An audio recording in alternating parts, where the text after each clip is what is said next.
think I'm becoming like an active participant of an SIR model, right? So which is like, actually it's very fitting because today we're gonna step out of the magical forest where we were yesterday, right? Yesterday we were talking about magical forest.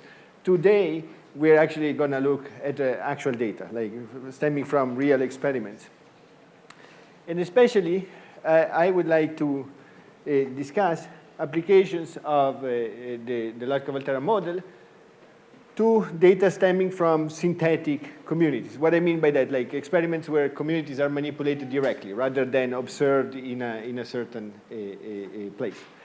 And you can imagine that this has a very long tradition in ecology. Like the most obvious case is that of Gauss, right? That did these experiments with paramecium showing like competitive exclusion, writing this book, The Struggle for Coexistence, that then became a bestseller and really popularized this idea of competitive exclusion, or Ali, right, that was also, I always mention whoever is at the University of Chicago for like being patriotic, that was in my department, doing these experiments with goldfish, right, and trying to poison them, showing that then they would have like a higher like growth rate when there were more fish in this tank. And then moving on like to most recent examples like of like demonstration of chaos, right, using flower beetles, or like the biodiversity ecosystem functioning that we're gonna discuss today, or like the experiments of Jeff Gore at MIT on showing like bifurcation in yeast population. These type of things, you know, it is true that these are simplification of what we find in nature, but it's also true that this is a great way to get insights on how nature really works, right? Because here we can control a lot of the things that we cannot control otherwise. And historically, ecologists have been mostly concerned with the observational data, right? So if I have a lake, I cannot really, I mean, there are people manipulating entire lakes, and you should give them credit for doing that because it's a lot of work, right? Imagine I want to remove all the fish from a lake. It's expensive and it's very hard. But in general, in ecology, right, when we were thinking of good experiments that we would like to do, they're either impossible, impractical, or immoral, right? So that we're left with difficulties in manipulating entire ecosystems like that way. And so if you cannot really manipulate ecosystems and you would like to tease apart interactions between species, what is your best bet? Is to build time series, right? So I am a graduate student, I go to my lake, and then I sample phytoplankton in May. And then I go back after 2 weeks and I sample it again. And then I sample it again after 2 weeks, et cetera, and I can keep track of these fluctuations in the populations. And by analyzing these fluctuations in this population, I can try to recover my interactions between the species. When we manipulate communities directly, on the other hand, we have much more control. And so we could say, I build a lake where there's only these 5 species of phytoplankton, or only these 7 species of phytoplankton, or this phytoplankton and this zooplankton, right? So I can really change the ecosystem however I want. And so what I will argue today, which is a bit, if you will, controversial, is that in this case, time series are not our best bet because they're expensive. It's difficult to do time series. And it takes a lot, especially if you imagine that you want to do sequencing, for example, for bacterial community, right? Then you have to sequence this thing over time.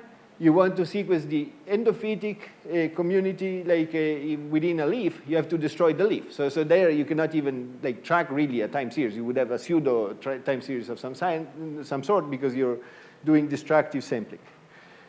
And so like this is the gist of today's. And first I would like to discuss 2 problems that are common to all the times that we want to study large ecological communities. With large, I mean 10 species or more, right? And one problem that we face, and this is faced by all the experiments that people do with multiple species. For example, I'm going to talk a little bit about biodiversity ecosystem functioning experiments that I don't know if you're familiar with. This was like something that started in the 1990s, and they're among the largest experiments ever conducted in ecology, right? So you take a large field, you burn it, like you till it, like et cetera, and you make sure that nothing is growing there for now. Then you divide it into plots.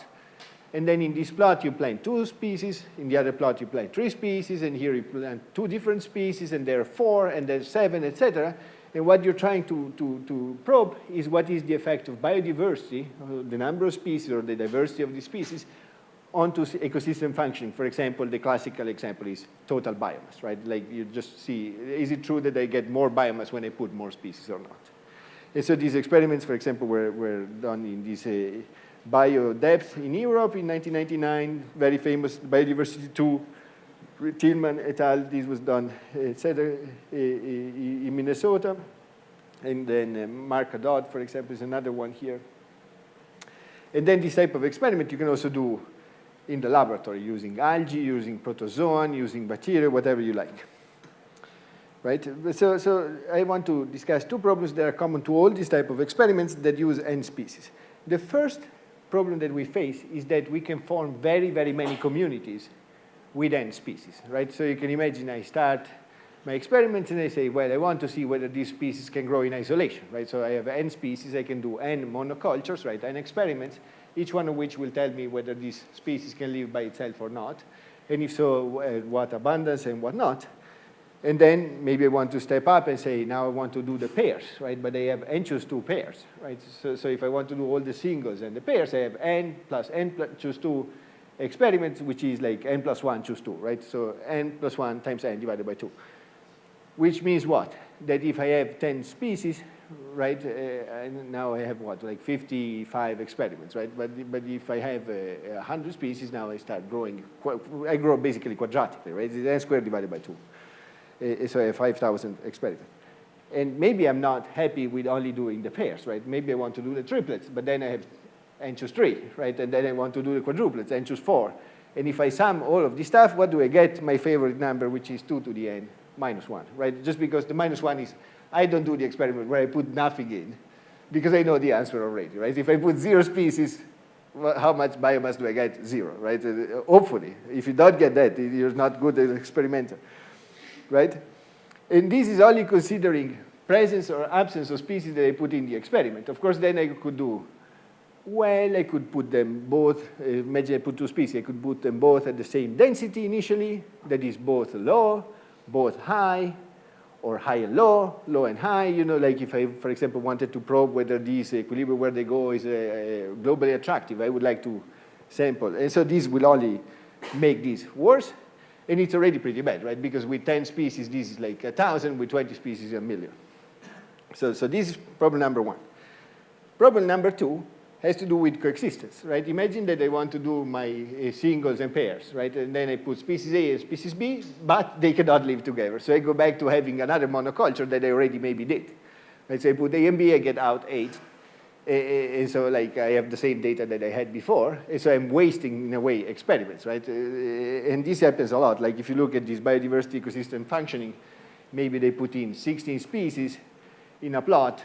When they measure, there may be 7 or 8 or something like that, right? So it's very difficult to predict which assemblage will coexist. And as such, like we have this enormous space, like 2 to the N experiments that we could do, and we would like to choose them smartly such that we're not replicating experiments that we don't want to replicate, right? It's good to have replicates, but they should be the replicates that you want, not replicates that just happen, and then you're losing track of your data. Right, so today's goal is really like to try to use Lotka-Volterra to find a way to navigate this space of possibilities in a way that informs experimenters on which experiment should you do next, right? Because if I, for example, imagine that I have 100 bacterial isolates in my freezer, and what I would like to do is like build the largest community that you can possibly build with these 100 bacteria. So then you could try the 2 to the 100 possibilities, but that is larger than the number of atoms in the universe, so I would not recommend doing that, right? Because it will take the rest of your life and that of your children and all your descendants. And so that you cannot do. You could say, well, I put all of them together and see what happens, which that's the way I would start personally, or put 50 at a time and see what happens.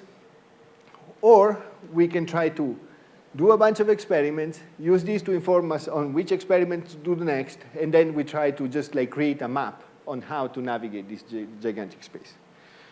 All right, to set the stage, what we're going to do being still theoreticians, we're going to do a fake experiment, right? We're going to simulate an experiment of this kind. So what we will do is like we create a pool of n species, and then we simulate these species using the Lotka-Volterra model, and then we gather data, right? So that's the setting. So we have n species, and we want just to like have some sort of labeling that we can use either to determine which species we put in an experiment, or like to determine which species are at the end of an experiment. I just want to characterize a community, either initial or final community, with a label such that we're always, because we'll have 2 to the n possible communities, right? And so to do that, what we can do is to take a piece of chalk of the kind that I like. Yes. Step 1 was successful.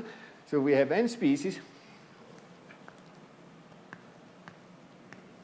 And we call this like the pool. You can think of this as a meta-community, right? You could think of all these experiments as we have a mainland and there's a bunch of islands. In this island we find this, in this island we find that, right? And then we will put like K. It's a label for the communities. And the way I do this is basically in base 2, right? So imagine that this K is a number that goes between 1 and 2 to the n minus 1. And so to just be always able to see who's there when I just give you K, what I'm going to do is like to say, the community, imagine that we have 3 species, right? So the communities that we have is like 1, 0, 0. This is x1, x2, and x3, right? These are like the 3 species. And then K, I just put 1, right? Then if I have 0, 1, 0, right? You can imagine this like reverse, it is a base 2 number, right? So this would be 2. And then this would be 3. And then this would be 4, sorry, 3. And then, this would be 5. This would be 6.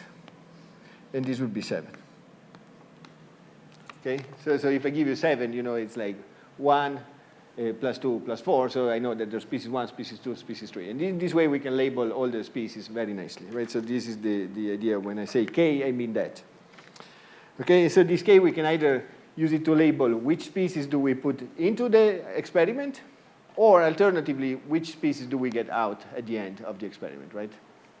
And if you remember, in Lotka-Volterra, what happens is that if there is a solution to this system, it's unique, right? So then there's only one way to get label K, right? So if the species goes to an equilibrium and the equilibrium is like with species 1, species 2, and species 3, that's the only equilibrium that exists in the system with species 1, species 2, and species 3. All right, so this is like the labeling. And now we need to do some coding. And the idea would be to do what? So we define our Lotka-Volterra model with our parameters that are the growth rate and then the metrics of interactions. And so what we can do, for example, is to start with all the species together, right? That would be K is equal to 2 to the n minus 1. Then what we want to know is like, to do this fake experiment, we want to check, is there an equilibrium where these species coexist? And how do we do that? We've done this a million times, right? So we can say minus R A minus 1, is it greater than 0, right? If this vector is greater than 0, that is like a feasible equilibrium. And then we could even check, is this stable or not, right? So you could imagine doing this experiment of only saying, if there is a feasible equilibrium, I assume that I can observe this state. Or if it's feasible and stable, I assume that this is, that I can access this in my experiment. Now, this is for the full n species pool, right? So it would be the experiment where we throw all the things together, which is the random zoo experiment that we did 2 days ago. How do I get out of this an experiment, for example, where only species 1 and 2 are present, right? So what I can do is to take R, and then I'm going to write R of 3, meaning just take species 1 and species 2 R's, right? And then I can write A of 3, meaning take only the first and the second row and the first and the second row column of A. So you take the submatrix with the coefficient that pertain to species 1 and 2, which form community 3, and invert that, right? If this exists, it's like the equilibrium that these two species would reach when they're left alone, right? You see the logic? So when we're defining these parameters, we're not only defining the parameters for the full community, we're describing the parameters for all the 2 to the n communities that we could form, right? Because these parameters cannot change depending on who's there or not. So we define all of them. This is a subtle point, but it's important. So if you have questions, please ask them.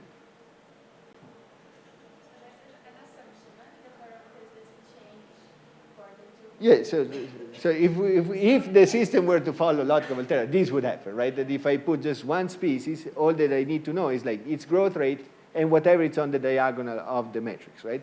If I have two species, I need to know the two growth rates, the two diagonals, the two off diagonals, right? And then we can go on like that, right? So we can check whether this community is feasible. And then in general, we can do this for any k, right? So for any k, this will tell me which species should I take the growth rate of, which part of the matrix should I take, and then we can invert this and see whether this is possible or not. And then if it's feasible, we say we record it. And I don't remember if I check only for feasibility or also for stability, but you can do however you want.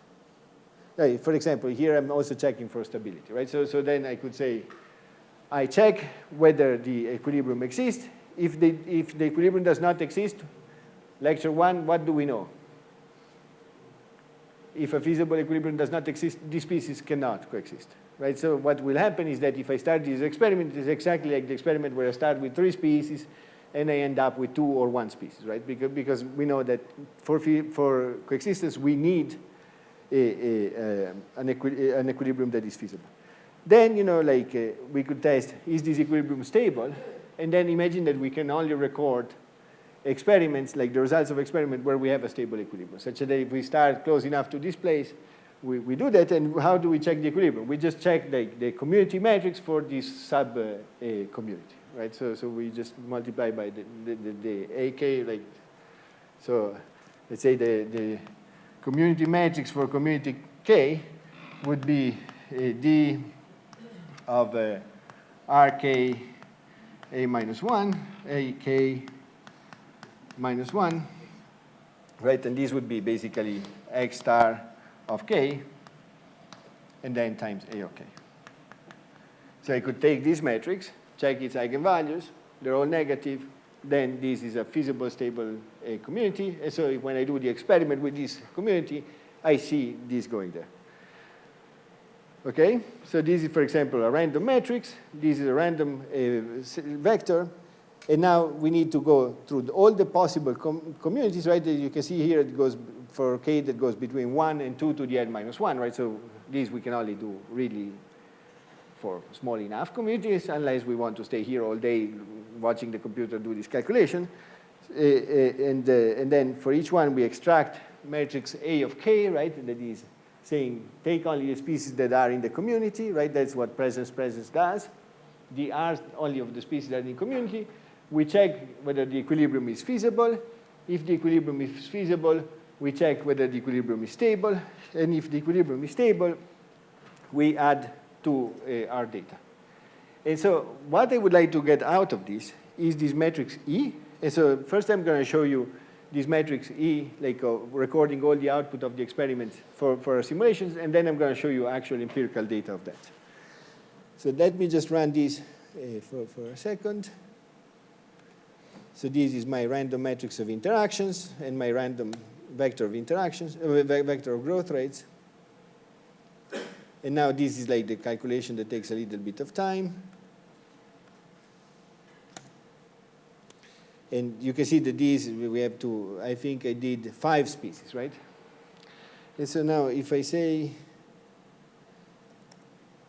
how does my matrix of output looks like? It looks like this, right? So it's a matrix where the rows are the different experiments and the columns are the different species. So here we have 5 species. And so you can imagine in experiment 1, we put only species 1. So there will be a number for species 1, which is like the biomass that species 1 in our virtual experiment reaches for that experiment, and all the other ones must be 0, because are species that we did not put in the experiment. And then you can see k is equal to 2, right? We do the same thing for the second species. So now the second species is turned on, and all the other ones are turned off. And then we can go on like that, right? In this case, we have 31, right, which is 2 to the 5th minus 1, which means that in this case, I chose parameter in which all the possible configurations coexist, which is like the best case scenario, right? You had the question. What's the number? Oh, so this number is the density. The final density at equilibrium of this species. So why do I want to check this? Because I told you that I want to move away from time series for this exercise. So what I would like to do is to try to do this exercise of like looking at the various communities and deciding which one should we experiment with, only looking at a single snapshot, right? So it's the opposite of time series, right? We just take the final state of the system, we take a picture of the final state of the system, and we try to reconstruct what's going on only from this picture. But having manipulated the community, as opposed to we have a fixed community, we take the time series. Here we change the community, but we just take one snapshot of each. Okay? And this, if you're doing bacteria or any microbiology, of course it's much better, right? Because I can just do all my experiment and then at the end sequence, and I sequence only once. And I get all these communities. By the way, like if you look at papers like in microbial dynamics, like recently there was a nice paper by Ophelia Venturelli in Wisconsin, like where they have a 9 species community that they want to do a synthetic microbiome. And they did this time series by sequencing. And the time series look very much like this, right? That imagine I put 2 strains, and then I have, I don't know, 8 points. I think like time goes between 1, say, and 8, where 0 is like my initial conditions, or maybe it goes between 0 and 8. So I start this somewhere, and then it goes like that. So I'm sampling all these points, but these points are all the same, right? So at that point, why should I do a time series? If I wanted to do a time series, I should only basically sample here, right? But before you do the experiment, it's difficult to know, like, what kind of dynamics will you get? Maybe these things would be cycling or doing something more interesting, but they all look like that. But in principle, you could do an experiment only with one, and then you have an idea of the time scale of the typical time scale of the growth, right? So. Right. Yeah, but like, I don't know if they wanted to have the same time scale for everything. Then you have 9 species. Which time scale do you sample, or do you decide on which species are there? But what I'm saying is just like that this is like a lot more work. It costs like 8 times as much of sequencing only once, and you get basically the same answer, right? Because you cannot really fit any model of dynamics when you have just like, I know that at some point this was low, and then it jumped to an equilibrium.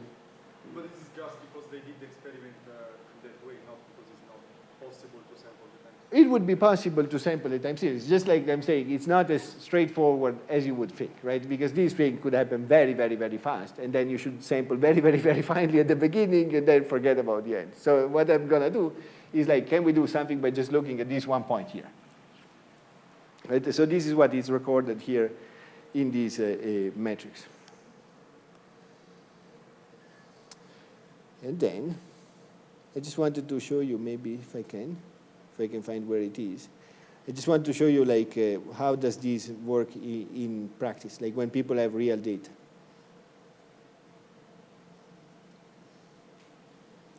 Right, this one.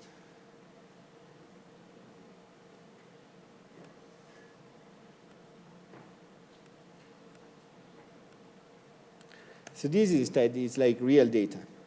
This is an experiment that we're going to analyze later, right? Oh, this does not work. Let me see that I have the internet. Oh,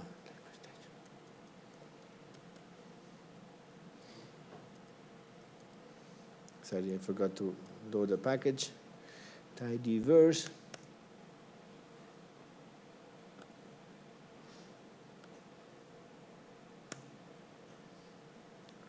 Right. So these are experiments that we're going to analyze later, but just to show you that this is data that you can actually find in the literature and whatnot.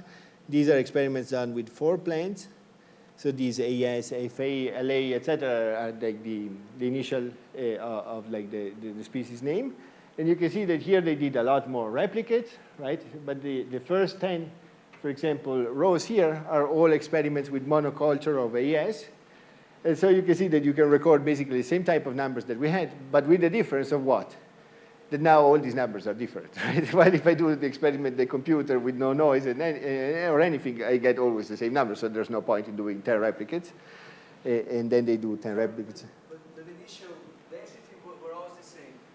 In this case, they started it all at the same. Or you could start at a different place, and if this is a globally stable equilibrium or something, it would go to the same place, or not, which would be also interesting. This is like telling you that in this case, it's like small changes in the experiment. These were done in a greenhouse, so it's under very controlled conditions, but you can still see that like the same plant can either grow to 1.4 or twice as much. So this is the kind of error we're talking about. Okay, so let me just rerun the other code 1 second, so that we will need for later. Okay, so this is the type of data that we have. Right, so we've created this fake biodiversity ecosystem functioning experiment, or these fake communities. And I wanted to show you is that when you do this kind of BEF experiments, right, this biodiversity ecosystem functioning experiment, a typical plot that people do is like, here's the number of species in the plot, let's say M, right, out of N, and here is my total biomass. And so there are some plots where I have only one species, right? And these species, if these are plants, and we wait for long enough, we could think they go to some sort of carrying capacity. And I have a bunch of different species, so they will grow to a bunch of different carrying capacities. And then I do plots with 2 species, right? And either they coexist or they go back to having only one species, right? So either they pile up here or they're in the 2. And then, you know, like I have a bunch of these. And then I have a bunch of, I don't know, 6, etc. Right? And so when you do this kind of plot, what people have found empirically, right, there's no theoretical justification for this, is that there is a growth of total biomass, but it's slow. It basically grows like something like y is proportional to log of n, right? So it keeps growing, but not that much. Right? And the other feature is that there's a huge variance at each point, right? Because, of course, these are different species. So if I do an experiment with a species of moss, you know, like the maximum the biomass that I can get is limited. If I do the same experiment with sequoias, right, I can get very much higher biomass. And so this would be the moss, the sequoia. And then when I put these 2 species together, right, I will get some sort of average. And when I put 2 species with high carrying capacity, it would be here. 2 with low carrying capacity would be there, right? So no surprises. The one thing that I wanted to show you is that, like, if you do this experiment with Lotka-Volterra, like we just did, you sort of get the same type of idea, right? That, you know, these are my single species plots, these are my 2 species plot, my 3 species plot, etc. So this captures somewhat like this idea of like this slow growth. And in this case, we sampled all the possible communities, right? We have 31 communities. Of course, you cannot do the same with 16 or 20 species, and also you would not see coexistence everywhere like we did in this experiment because we chose very good parameters. All right. So now enter the idea of we want to learn the parameters of this model from this type of data. So I've taken only a single snapshot of all my experiments, and now I want to reconstruct the parameters that I need for my model, right? Such that then, you know, if I parameterize my matrix, say, A here and R, then I could predict experiments that I didn't do, right? If I can fit the experiment that I've done perfectly with this type of stuff, then I could try to predict other experiments out of the 2 to the end that I would like to do, and they will tell me whether this is a good or a bad idea, right? In practice, we want to get rid of this R. So let me just first do that, so that we have only n squared parameters, because these are a bit redundant. And then we will see how to do this in practice. So you remember that I wrote this in Lotka-Volterra every day, you know, to keep with the tradition, I will write it again. So this is the way I wrote it. Today we're going to operate with a slightly different parameterization, and what I want to do is to divide each row of this matrix A by R. Right? So if I do that, I can basically take R out. So now I write D of X Hadamard product R of what? Now this becomes a vector of ones, right? Because I divided by R. And this becomes another matrix that we call B of X. Okay? And what is nice about this, and I forgot a minus here, is that now my problem of finding the equilibria just like involves like taking the row sums of this inverse of B, right? Which is exactly the same as we were doing before.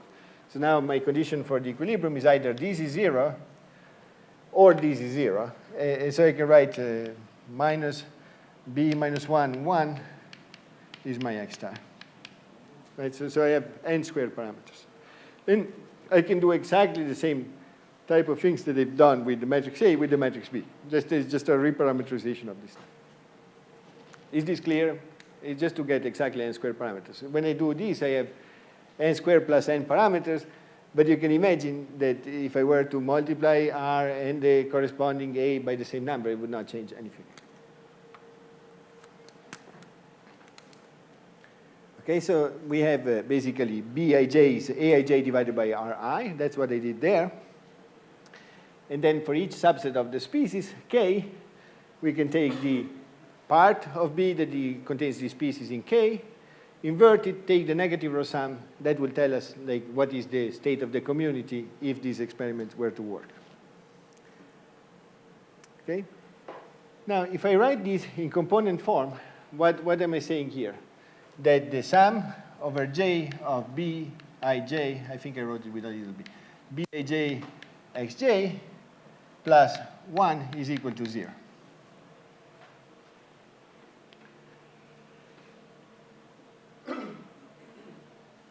And in fact, like I think I wrote this actually. Divide by, let's put a minus here so that it's easier. So I put a minus here and then I have to keep track of fewer minuses. So then I can put this 1 on the other side, right? So I have sigma of J of Bij xj is equal to 1, where J is like I and J belong to the community K, right? So if I have this, if I have species that are at some sort of equilibrium, right, and I sum the coefficient times their density, right, this part of the equation should be 0, which means that this should be equal to 1. This is key, so if this is not clear, raise your hand. Yes? I don't think I know what the problem there is, the X. Or this, you imagine like it's a vector that says xi, ri. Right, so it's just like, I just wanted to take the r out of the equation. So like this, you agree with me, it's this equation. This equation has to hold for any subset of species, right? And so for any species to be at equilibrium, we have to have this situation, right? And what we have observed are basically these things is what we observe in our experiment. And these things are the things that we would like to find. Okay, so we're going backwards now. We have the data, we want to find the parameters. Okay?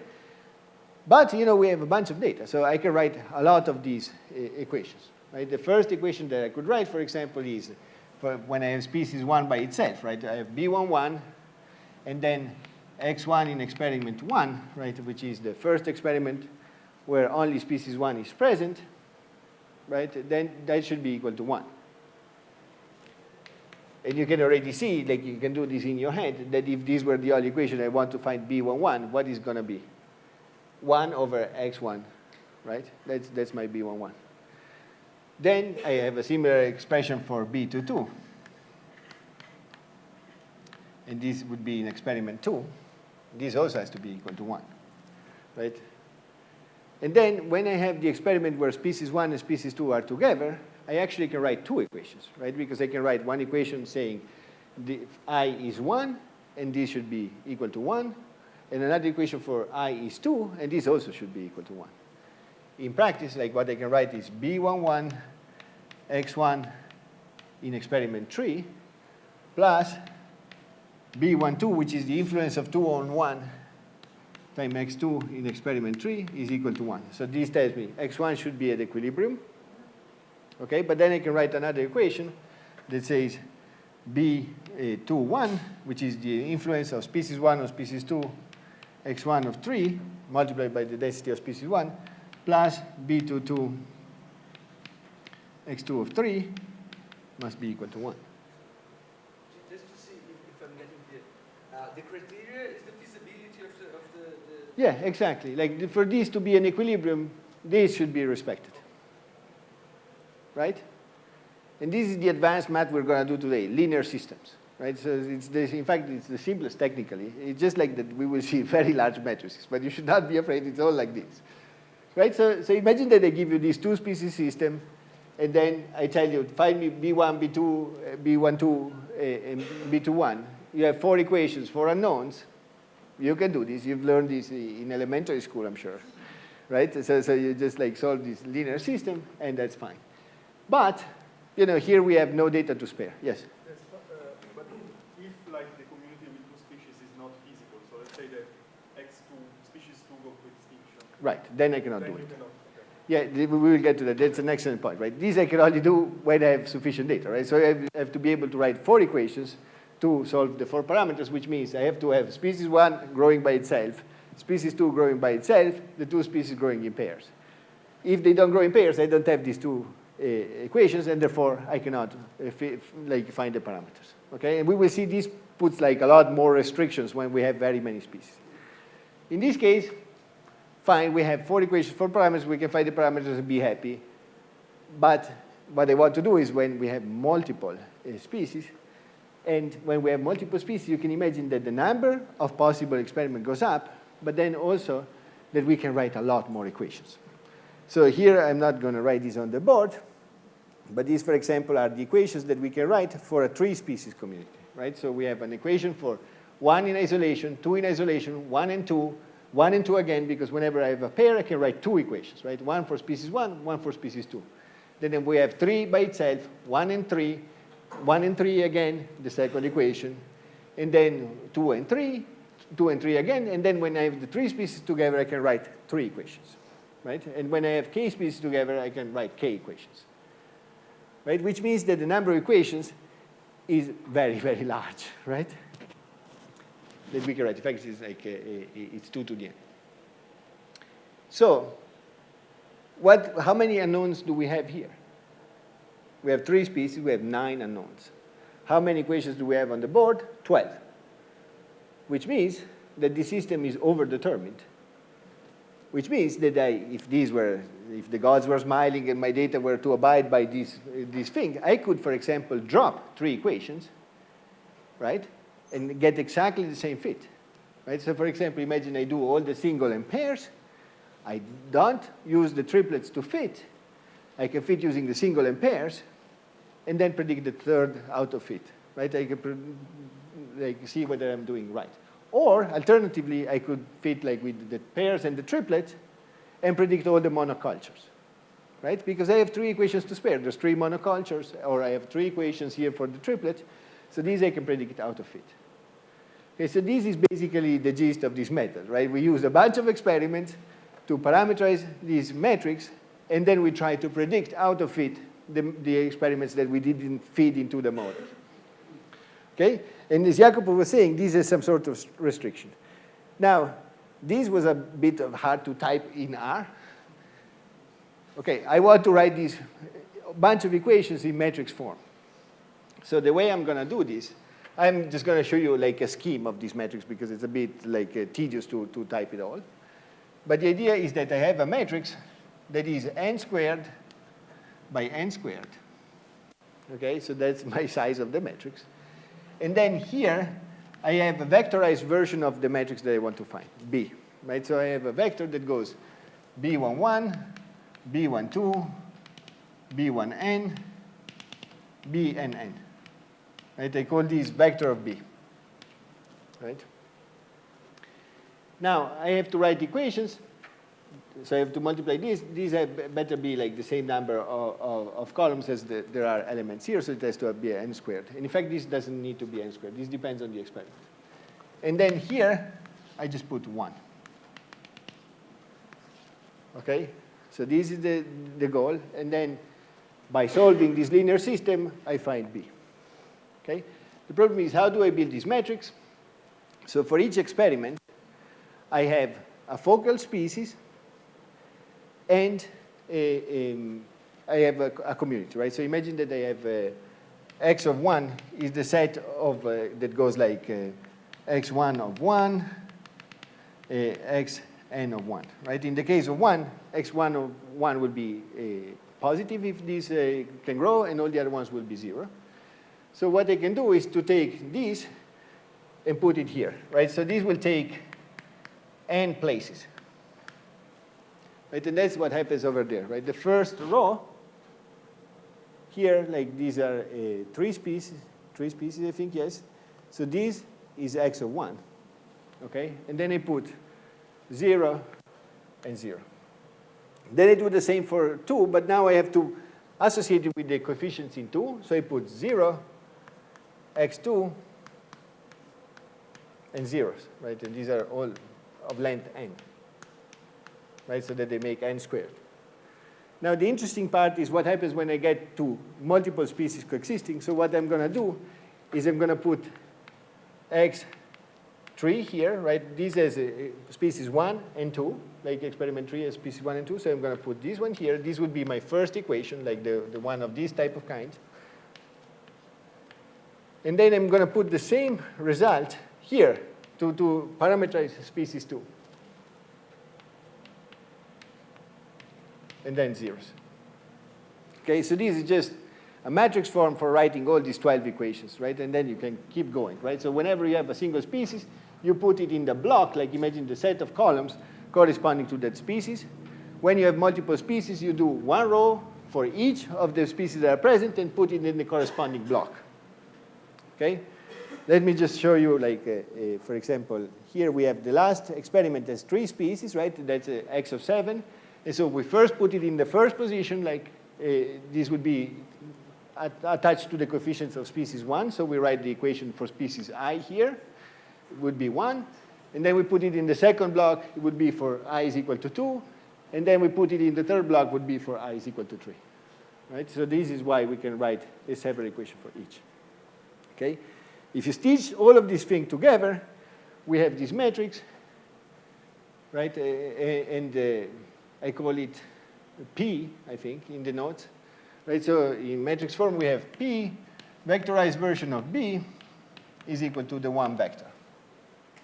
Okay, so we built, like, we stitch this n squared column matrix and number of rows that depends on the number of experiments that you consider. Here's like our n squared vector, and then this is a vector 1. Now, who's a statistician in the room? Nobody. But you have all seen, if you're a scientist, you've seen this. What is this? It's a linear regression, right? It's a linear regression that we have a rectangular matrix here, a vector, and a vector, right? And we would like to find what is the best estimate of B, right? That's what we want to do. What needs to happen is what? That this matrix P should have full rank, right? So it should have rank n squared, which translates in what Jacopo was saying, right? I have to have enough rows, and these rows better be linearly independent, and they have to have n squared of them. Translate this into ecology, what does it mean? I need to have each species that I'm dealing with has to appear in at least n experiments. Each pair of species must appear somewhere.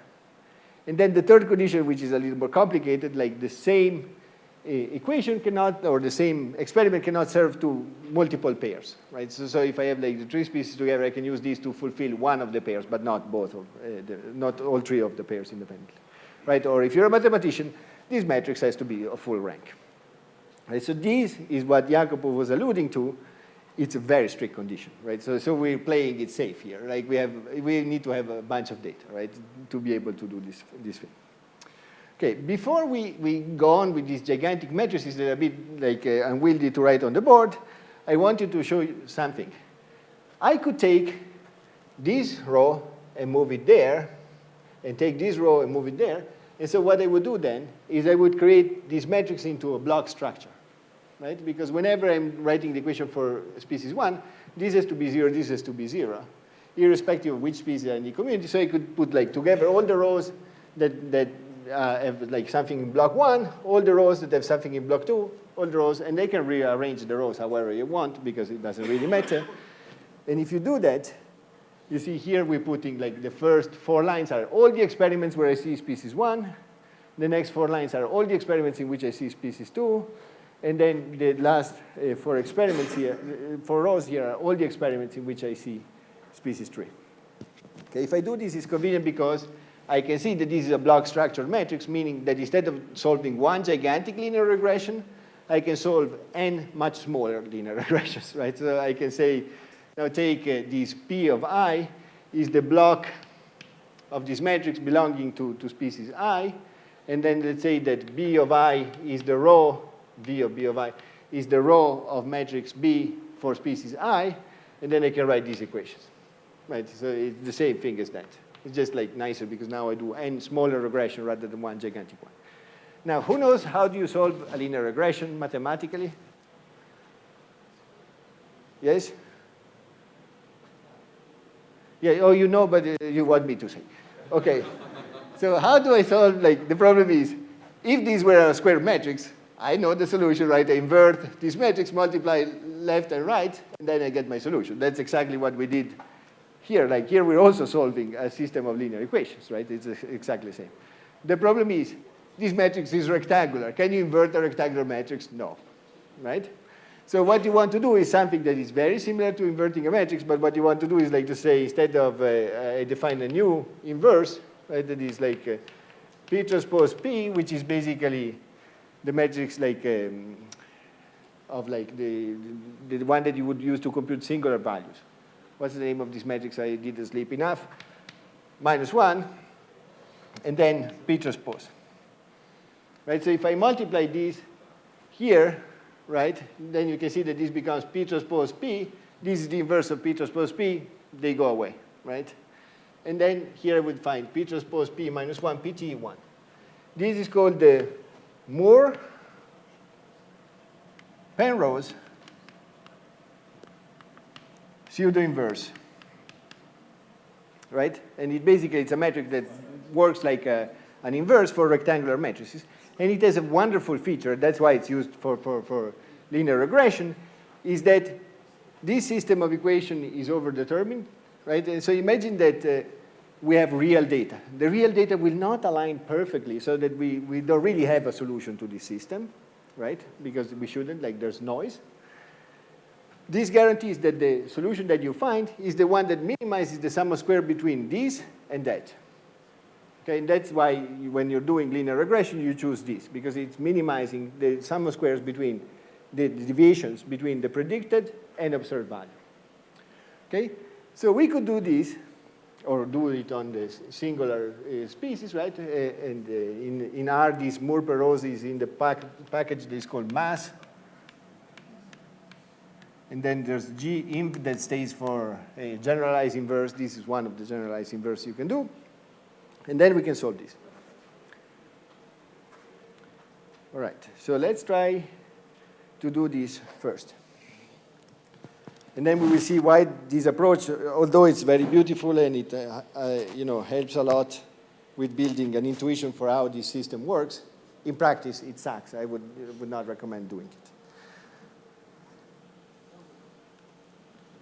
Okay, so we take this code, and then what we can do is the following. Let me go walk you through the code. So first we find the real B is just like A divided by R. So this is like the one that we would like to recover. And now I keep track of a fitted B, which is what I'm going to try to recover these coefficients, right? So then for each species, I take the matrix EI, right? That would be basically what is going to appear on these blocks, right? It would be the matrix E that we did before, but just take the experiments where species I belongs. And then we do this, and then we compute the generalized inverse, take the negative row sums, and that's my row of the fitted B. Okay, so we go and solve these row by row, and then we plot the observed like the fitted B versus the predicted B. And so you can imagine this is math. It works exactly perfectly. We have one-to-one correspondence. But, and this is what it's interesting, is now, for example, we want to fit this using partial data, right? So we could say, just take the single species and the pairs and use these to recover all of the coefficients, and what we would get is exactly the same, right? Because as long as we get full rank, and for example, to get full rank, we need to be able to write n-squared equations, right? So when I do the monocultures, imagine that we're in this fantasy land where everything coexists with everything. So when I do the monocultures, I have number of experiments n, a number of equation. I get one equation, because I can only write one equation for each monoculture, right? So I have n. And then when I do pairs, how many experiments do I have? I have n choose 2. How many equations do I get for each one of these? I get 2 equations. So I get a number of equations, n times n minus 1, which tells you that in this case I would be able to fit n-squared parameters. How many experiments did I do? About n squared divided by 2.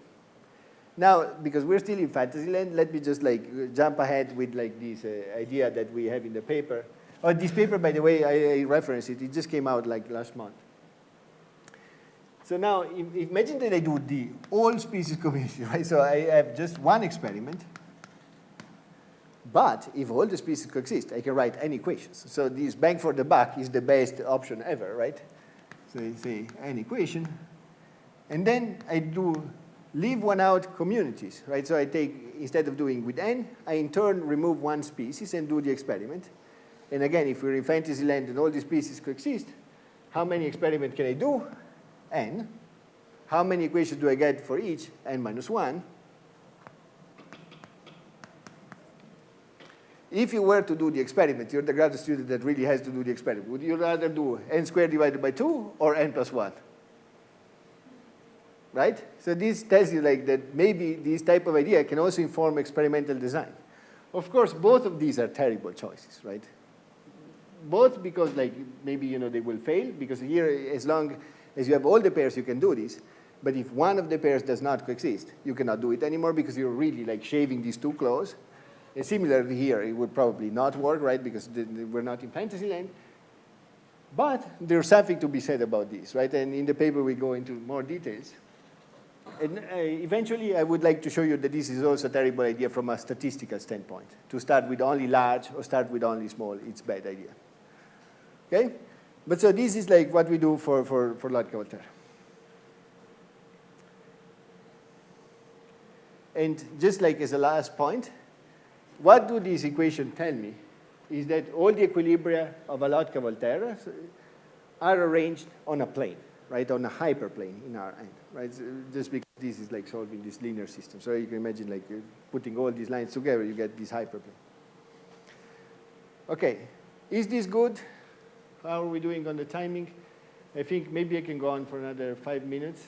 And then I just introduce the problem of the real data, then we take a little break, and then we try to actually fit the real data. Okay?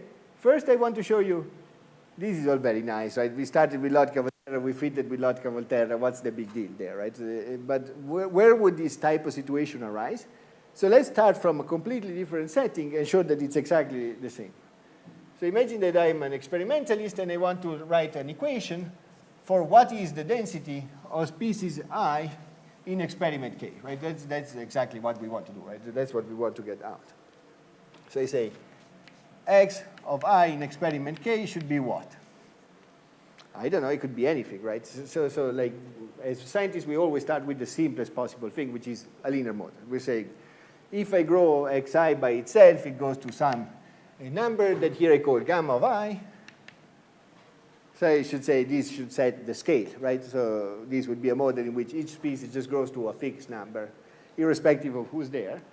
But then maybe it's not super realistic, right? So then I put some other term and say this density of species I will be modified by the other species that are around in experiment K. So I could say sum for j that belongs to K and j is different from I of some coefficients, right, as we were doing like linear regression, say theta ij, xj of k. And so this is like a linear model, and it's a reasonable starting point. And you can imagine that if I were to start adding more and more coefficients, I could describe basically whatever I want. Okay? But now if we take these, and imagine that now we divide everything by gamma, right? Then we get, and then maybe we bring this one on the other side, right? Let's divide by minus gamma.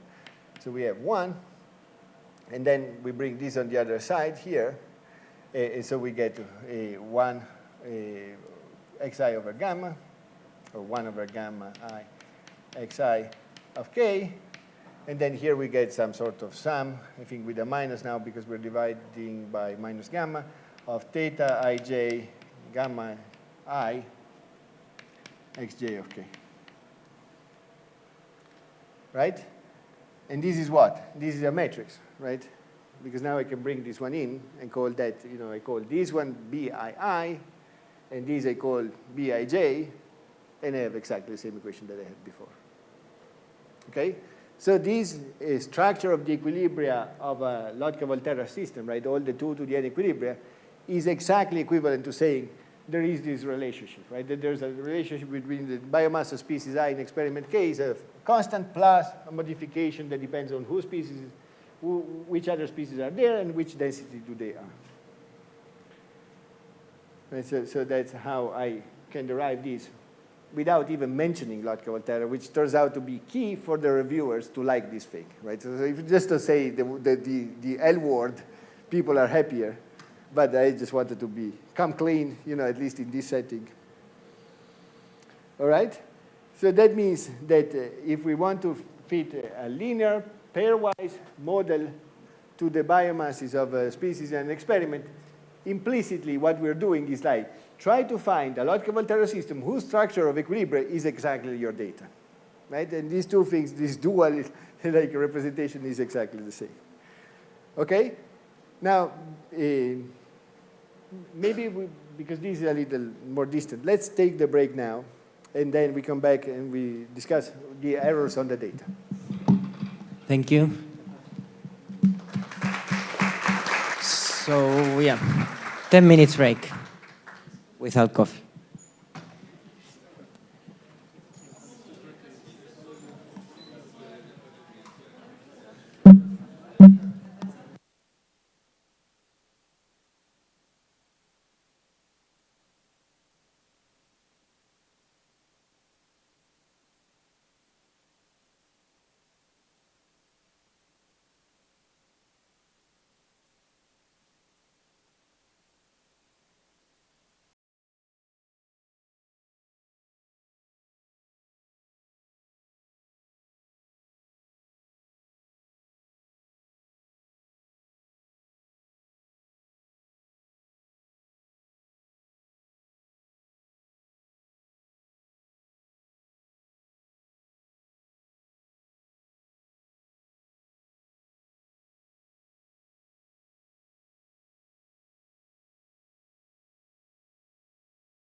So now you're going to feed the data and then we take questions. Yeah.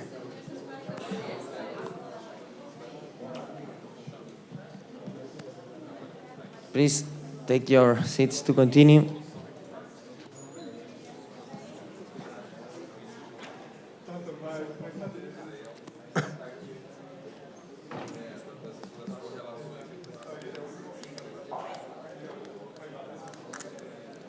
All right, so we've been fitting these very idealized communities that we simulated without errors, and of course we recovered exactly what we wanted to see because mathematics it works. Now the problem of linear regression is what? That when we're writing these linear models, where are we believing that the errors pile up? In the typical linear regression, what you're thinking of is that the errors are here. That this is not exactly 1, but there are some errors. Okay, that's like the framework of linear regression. Or if you want, you can put them there. Let's put them here. Error plus this.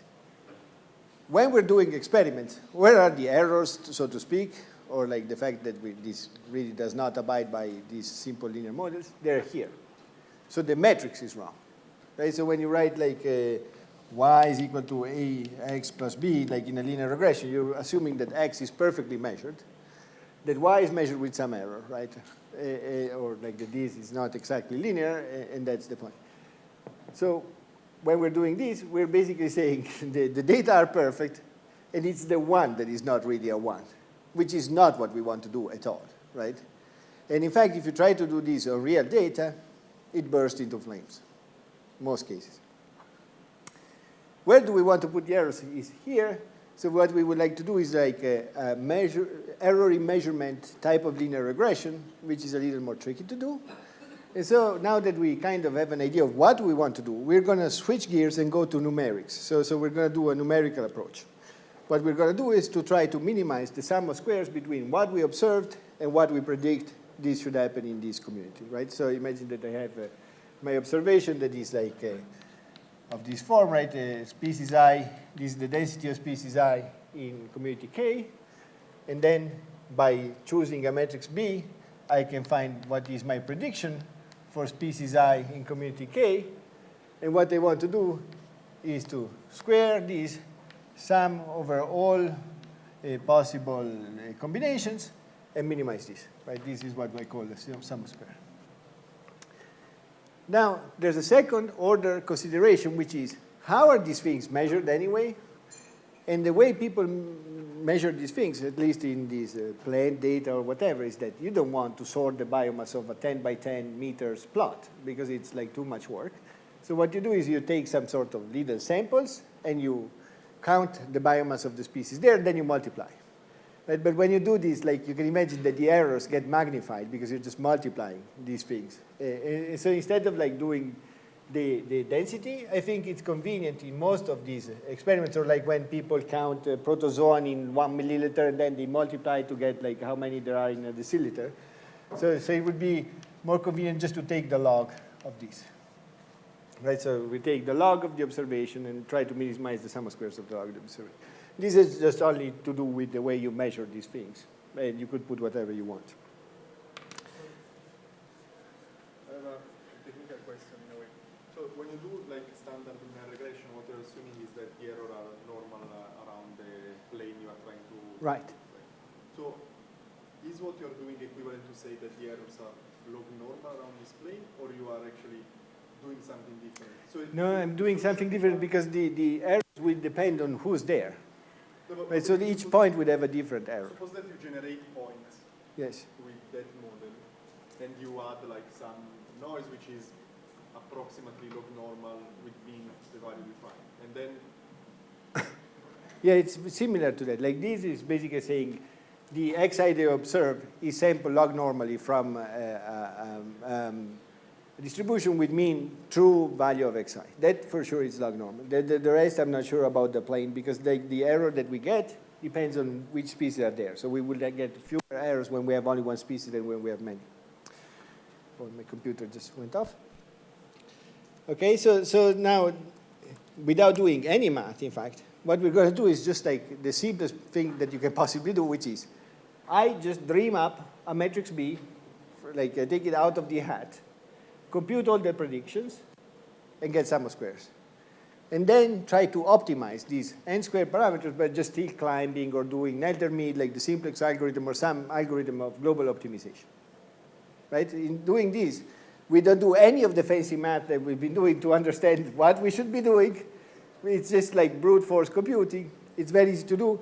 Even better, you can do this in a Bayesian framework, in which you don't assume that these are actual single numbers, but they're distribution. And therefore, your predictions are distributions, which is very nice, because then you can have confidence interval on what this density should be. So this is like a function to compute the predictions given B and given the data, invert all these matrices, right? All these possible sub-matrices that you need to invert. So this is computationally quite a feat. And then produce a tilde E, which would be my predicted values in E. And then we just score these. And then we start somewhere, right? And we minimize this. Okay, so this is like so it really, there's no math involved whatsoever. We just like take a matrix B, compute whether it's good or not. If it's not good, we try to find a gradient to make it better, and we keep going.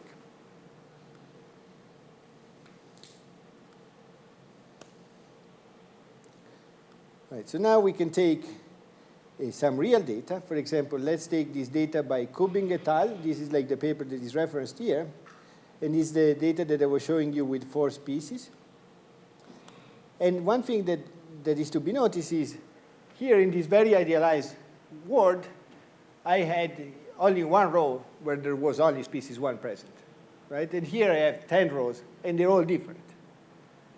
Right? So because this is like noisy measurements, right? That's exactly why we want to have a narrow structure.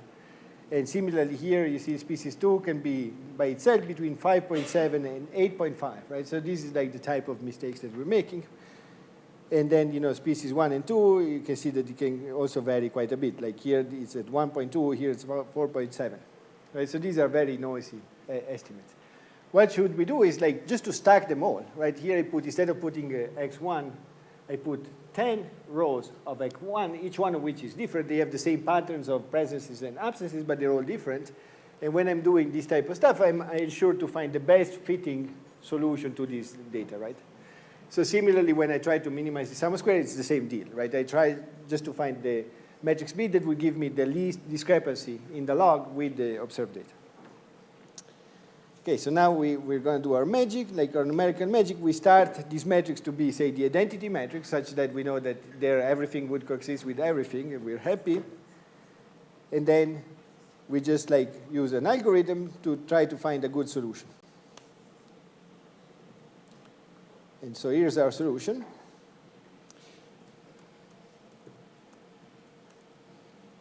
Right, and our solution has a sum of squares in the logs, that in this case is 43.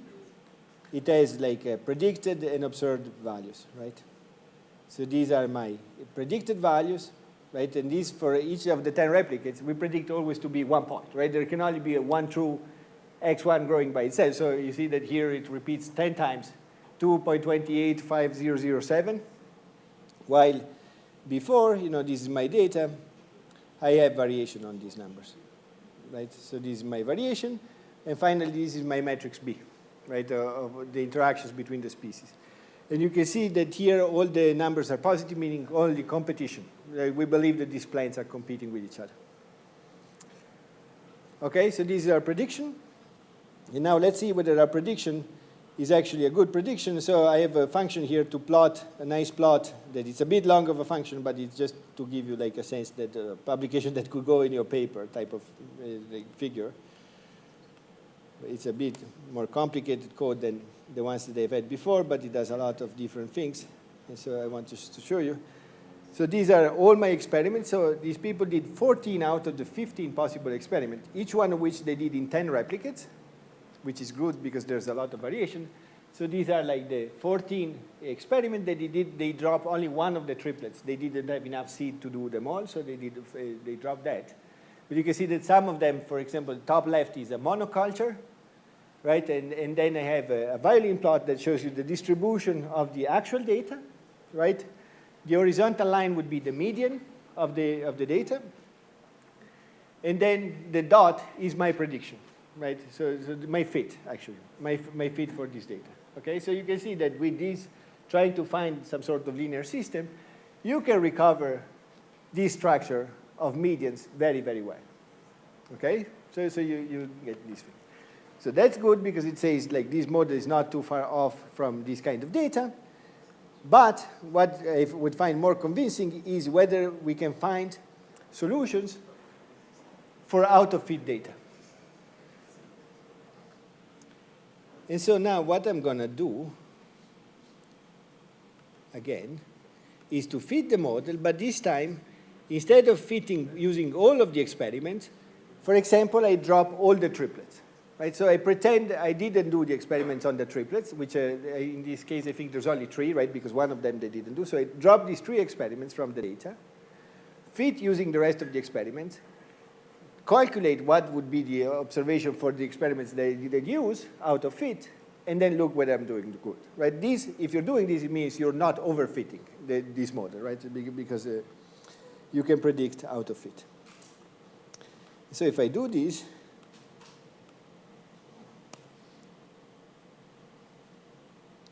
and then I look at the results. So now in light colors are the ones that I did not introduce into the model, right? So I fitted the model without these light color bars. And you can see that compared to before, we're doing a little worse, especially in this ASFAPO triplet. But I mean, we're predicting numbers that make some sense. And the other triplets, we're doing very well. Okay, so this is like saying I could not have done these experiments, predicted, oh yeah, these experiments are going to pan out, and these should be the densities, do the experiments and confirm my results, okay?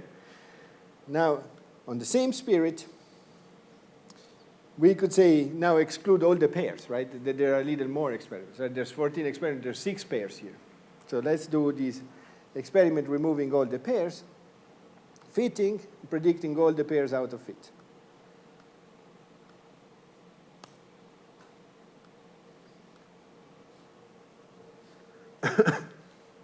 So you can see that now all the pairs are in light color because they were all out of fit. And you can see that, you know, it's not perfect. Like look at, for example, at ASPO here, we really are stretching this a little too much. But, you know, we're only using 1, 2, 3, 4, 5, 6, 7, 8 experiments to predict 6, right? So that's not too bad, right? And we're using some of the experiments that don't have as much information because all the singletons, like all the single species, have only one equation, right? Of course, we can push this too much, right? So if I start removing a lot of data, then I'm kind of having less and less confidence in the type of parameters that I fit, and as such, eventually I'm bound to find some bad solutions. So just to show you an example, now we're only doing whatever people are doing typically, which is I parameterize this model only looking at monocultures and pairs, right? So 1 and 2. And if I do that, I perform much worse. And in fact, I start getting qualitatively, not only quantitatively wrong.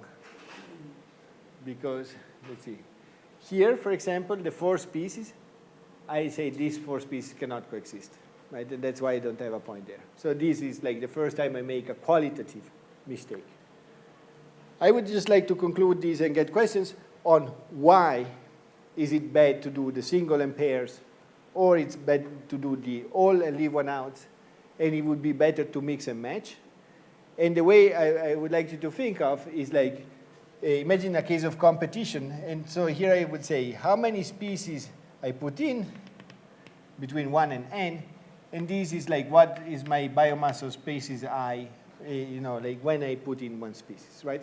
So if these are plants and this is competition, what would you expect? When I have only the species by itself, it should grow to a large number, right? Its carrying capacity, right? So it goes here. And then imagine I do this for all the species, I get all the carrying capacities. But exactly like we were doing the experiment before. Now if I do the pairs, now I cannot quite reach maybe my carrying capacity because I'm competing with the other species, but I would get to some other number that probably it's close enough to my carrying capacity, so it's here.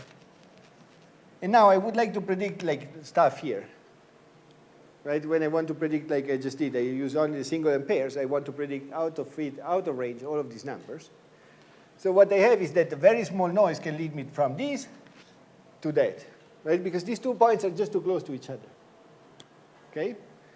When I do the opposite, I do the full community, right? And I get my densities here, and then I do the leave one out. And now I'm going to have very low densities, right? Because I have so many other species consuming my own resources. And then here I also have very low resources. And so then I do this kind of problem. Right? So just like taking only small or only large, exactly like in a linear regression, it's bad because you're predicting out of fit, fine. You're predicting out of range, not so fine. Right? If you pick a bit of this and a bit of that, you basically anchor these to be the right slope. Right? And so that's why mixing high and low, you get a much better experimental design, a much more robust fit. And then you just have to predict in the middle, right? But you know what are the extremes. Okay? This is just like to conclude our tour of the generalized Lotka-Volterra model with some applications. And we've seen several things, some of which were more theoretical. This is the most practical that we've seen. But just like to say that there's so much that can be done. All of the papers from my lab that I showed, that I mentioned, etc., were all like the oldest, I think, was 2012 random matrices, which was not exactly even on Lotka-Volterra, but all the other ones were 17, 18, 19, 20. Right? So this model is 100 years old, and yet you can write a linear regression and get a paper in Nature Ecology and Evolution, which is kind of amazing. Like if you tell like other people, you don't have to build a large hadron collider to get a good paper. You just have to do, a linear regression. That's the state of the system. So if you look at these models a little inventively, I think there's so much more that can be done. And that's why I wanted to have this tour for you guys to inspire the further contribution to this idea. That said, I just take a few questions before we break for the coffee break. Thank you very much, Stefano.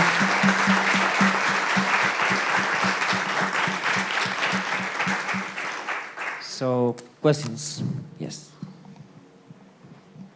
Thanks. Does the final graph mean that the model is not strictly linear? Sorry, which graph? Like the one where the final. Yeah, the final graph here. This could either be the model is not linear or that I measure these things with an error, so I'm getting into this problem, right? That I just bend this too much, and so this becomes lower than 0 because I have the wrong coefficients. Of course, this can be also like nonlinear. Like yesterday we were talking about higher order interactions. Where are the higher order interactions? They're absent. Don't tell anyone, right? Because I like higher order interactions, but in this case, they were not really needed to fit. But then imagine that you really want to hunt higher order interactions. This would also be a good way, right? I predict the pairs. I get all the pairs right, the single rights. When I predict the triplet wrong, I'm like, there's something going on here. So in this triplet, it's more interesting for the other triplet to see what's going on, right? That would be a nonlinear model. More questions? Stefano, thank you again for the lecture. Something I found really maybe interesting to compare is that this kind of reasoning and the invasion graphs you showed before. Can you kind of make predictions about invasion graphs and stuff from this? This is an excellent question. So if I don't trust that this is Lotka-Volterra, the answer is no, right? So if I abide by this is a purely statistical construct, and I don't care what these numbers are, it's just statistics, then no. But if I'm willing to say the system is close to or exactly Lotka-Volterra, then it turns out that from fitting this matrix B, you can say definitely whether a species can invade or not, because you can imagine, like, all you need to know is, like, can the species, the row B, grow when rare, when the other species are at equilibrium, which is all information that you have, and possibly of stability, right? Because not really, because you would need to know, the growth rates for stability. But if this matrix, for example, were to be diagonally stable, like exactly as we did before, then these are all globally stable. Right? So you can say something about invisibility and stability. But only making the step of like really saying this is Lotka-Volterra as opposed to this is a statistical model that happened to share this feature with Lotka-Volterra. So you could test Lotka-Volterra precision in this kind of system? Yeah. Some more questions? Otto? So I kind of along those lines, if the system was mutualistic, would this then not work? Because going back to what you said, I think 2 lectures ago, the Lotka-Volterra model is terrible for mutualism. Yes, no, it's really a terrible model for mutualism because like most of the parameterization that you put in, species go to infinity. But here, because we're observing the densities, it would not be as bad because we're just going back. Given that I observe the densities, what is the plus model like that would give me these densities? That's fine. And so in some of these, because we did this with plants, and like when you do it with plants, like and you do it like in this Bayesian, a little more accurate form, you find some facilitation, which would be a form of mutualism. And then we did it like with the algae and protozoan, and then we did it like with the other things. And sometimes you get this positive interaction, which would be akin to mutualism. But the point is like, because it's not that we're trying to integrate the dynamics, we're just saying the fixed point is here. So these cannot go to infinity, otherwise it wouldn't be there, right? So just give me the parameter that give me this fixed point. So even though it's a terrible model for the dynamics of mutualism, it does not cause problems in that way. Some more questions?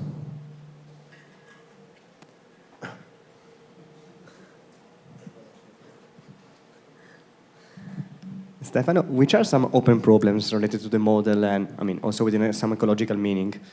Yes, so there are a number of things that I'm doing right now. So this is like an active area of research for my lab. One thing that we did is like here you need abundances of all the species. When you sequence, you typically get relative abundances, as you've seen, for example, in Jacobo's talk. And if you put in relative abundances, it does not work like that way, right? So you need to do some more massaging to this to make it work. So we have a paper that we're writing on that. Another thing that is bad is like these requirements of having these metrics of being of rank n squared are really strict. So most of the data that are published in ecology does not abide by these rules, partially because people didn't know that they wanted to get that, right? It's not only that it's impossible, right? It's just that if you know what you're looking for, then you're like, oh, let me add this other experiment to make this full rank or not. But like this was one of the main issues of producing this paper, was to find papers where we had a sufficiently large variety of communities, and that this sufficiently large was able to fit the data and predict out of it, because I just don't trust anything where you cannot predict out of it. So this was like a problem, and the way to solve this problem is to just relax this idea that I want to find all the coefficients. So what I want to write is some sort of approximate version of these metrics, and I can approximate this in a number of ways. So we are having a project approximating this with phylogeny, a model approximating with like some sort of small rank matrices, et cetera, all which would remove this problem of I cannot fit this data, I cannot fit the other data, I cannot fit the other data. Then you could fit basically all data. So these are some of the open problems. More interesting, like from a mathematical or statistical standpoint, here I'm completely blind to initial conditions. I don't even know what you put in. I just take a snapshot at the end, and that's what you get out. What went in, I have no idea. But in many cases, we have this information because people know what they put in.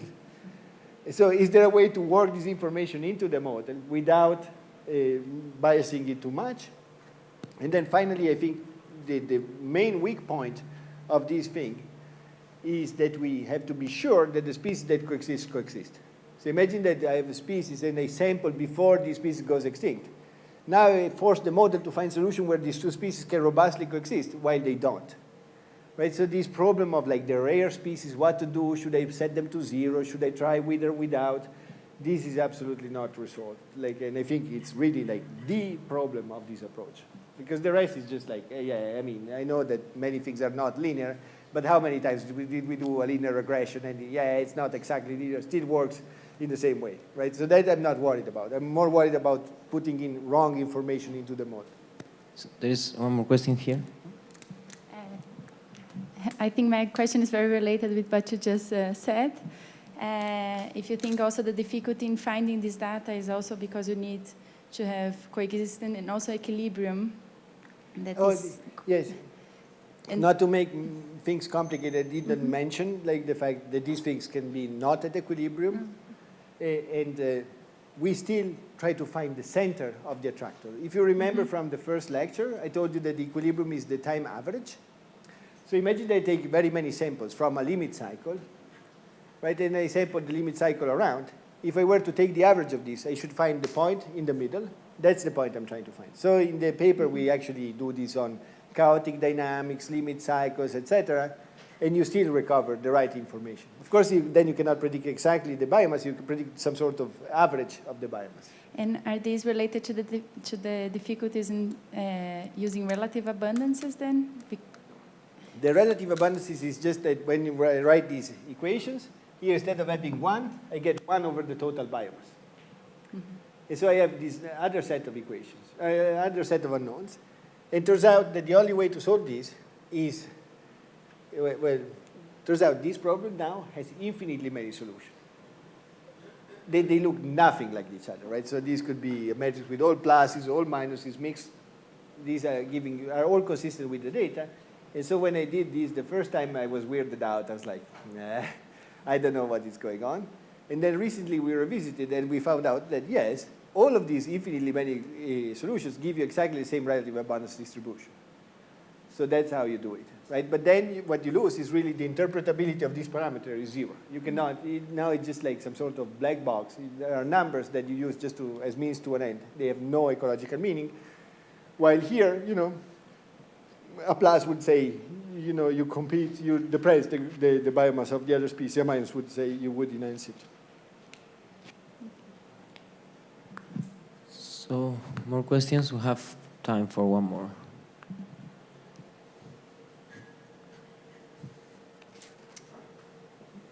If there are no questions, what I would say is like, this was the first time I gave this set of like lectures, right? So I prepared them for this class because I'm thinking of like doing a class in Chicago along these lines of like community ecology for, theoretical community ecology for larger systems. Of course, we've seen there's a bunch of typos, which is what happened when you try to interpolate between different sources with different notations and whatnot. So I will try to fix these typos and maybe send to the organizer an email saying the typos have been fixed.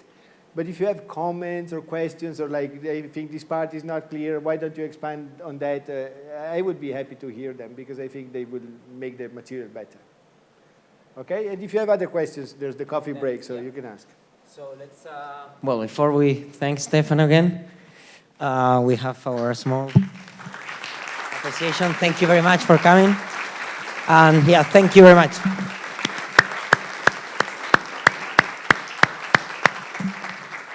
So yes, now there is actual coffee break.